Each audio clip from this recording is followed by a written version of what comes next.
ஏன்னா ஞாயிற்றுக்கிழமை நல்லா தண்ணி அடிச்சிங்களா, கறி மீன் சாப்பிட்டீங்களா, அப்புறம் எக்ஸ்ட்ரா என்ன பண்ணுறீங்க?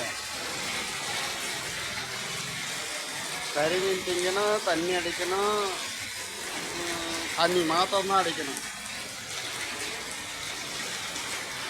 உங்கள் குடும்பத்துக்கு ஏதாவது வாங்கி கொடுக்கணும், நீங்கள் வந்து ஜாலியாக இருக்கணும், தண்ணி அடிக்கணும், கறி மீன் சமைச்சு சாப்பிடணும். வேறு எந்த ஐடியாவும் கிடையாது. நான் கேரளாவில் இருக்கேன். இங்கே பாருங்கள், மழை பெஞ்சு தண்ணி எல்லாம் காலிலே இருக்குது. என்ன செய்யுது? சரியான மழை பெய்யுது இங்கே கேரளாவில். அப்புறம் தமிழ்நாட்டில் என்ன அவரு விஜய் போராட்டம் ஆரம்பிச்சதுலேருந்து தான் எல்லா பிரச்சனையுமே ஆரம்பிச்சுட்டே இருக்கேன். நான் விஜய் கட்செல்லாம் கிடையாது, நான் விஜய் ரசிகனும் கிடையாது. ஆனால் விஜய் எனக்கு பிடிக்கும் சினிமாவில். அவர் எப்போ வந்து இந்த எலெக்ஷனில் நின்று இறங்கினாரோ அன்னையிலேருந்து எதிர்கட்சியெல்லாம் பல கொலார் பண்ணிக்கிட்டு இருந்தாங்க.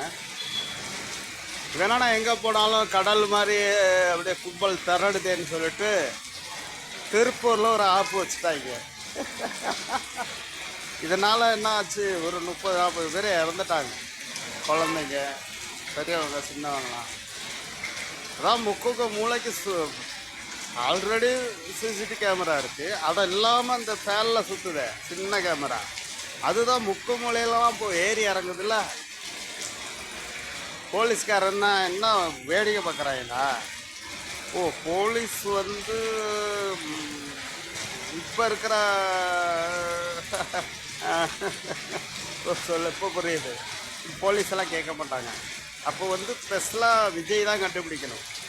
இந்த 30-40 பேர் மிதிப்பட்டு செத்தாங்களா, இல்லை மிதித்து கொண்டாங்களா? கும்பலில் இடிப்பட்டு செத்தாங்களா, இல்லை இடிக்கப்பட்டு செத்தாங்களா?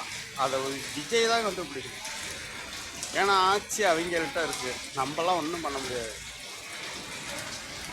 ஓகேயா? நல்லா கேமரா செக் பண்ணுங்க. யதார்த்தமாக இடியில் இறந்தாங்களா, இல்லை இடித்து இறந்தாங்களாங்கிறத செக் பண்ணணும். அதுதான் போலீஸ் மூளை. தப்பு செய்யாதவனை தண்டிக்கிறது மூளை இல்லை, தப்பு செஞ்சவனை கண்டுபிடிக்கிறவன் வேலை தான் போலீஸ்காரன் வேலை. அதை கண்டுபிடிச்சிட்டு என்ன பாருங்கள், அதை பாருங்கள்.